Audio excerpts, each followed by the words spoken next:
Tara, samahan mo ko mag-isa ng murang ulam. Ito gagamit tayo ng Mickey, sibuyas, bawang at corned beef. Kahit anong corned beef, pwede natin gamitin mga sisibels. Pwede kang gumamit ng CDO, Argentina, or kahit ano. Choice mo kung anong brand ng corned beef ang iyong gagamitin. Ito naman ay pinino ko lang ng hiwa, mga sisibels. At pagkatapos, magigisa lang tayo dito. Maglagay ako ng mantika. At kapag mainit na, ilagay na natin ang bawang.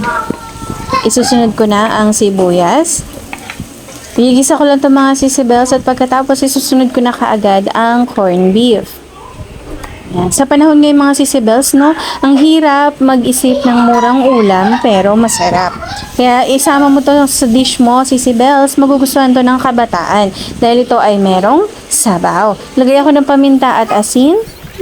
Lalagyan ko ito ng hot water.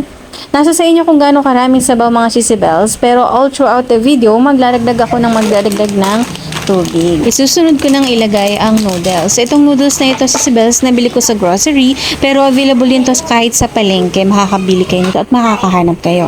Tara, ilagay na natin to at pakukuluan lang natin to. Itong noodles na to, sisibels, ay katulad ng udong. Kung familiar kayo sa udong, ayan, mabilis yan mag-absorb ng tubig. Kaya kung ako sa inyo, dagdag lang kayo ng dagdag kung gaano karaming tubig ang gusto ninyo. Nilagay ko na yung ginisa mix na kasama ng noodles. Napakadali lang nito lutuin, sisibels, dahil halos ginisa mo lang at pakukuluin. Sa timpla naman, tansya-tansya lang tayo dito sa sisibels. At kapag medyo malambot na ang ating noodles, pwede na tayo magdagdag dito ng tubig kung sakaling nahigop na ng ating noodles. Parang tao lang yan, sip-sip, charot. Ayan, dagdagan natin ng tubig para meron tayong sabaw. Comment down below, sisibels, kung anong luto pa ang pwede dito sa noodles na ito na ginagawa mo. Konting kulo na lang ito at ready to serve na. Tara, ihain na natin to. Napakasarap ng ulam na ito, sisibels. Simple lang pero napakalasa.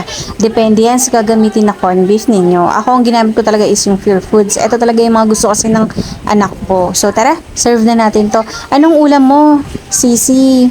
Baka naman pwede mo ibahagi sa comment section. At matry kong iluto yan next time. Sarap. Higop tayo ng sabaw sa mainit na panahon. Tagulan na naman. Mag-ingat sa paglabas, sisibels. Lagi magdala ng payong para ready kung biglang bumagsak ang ulan.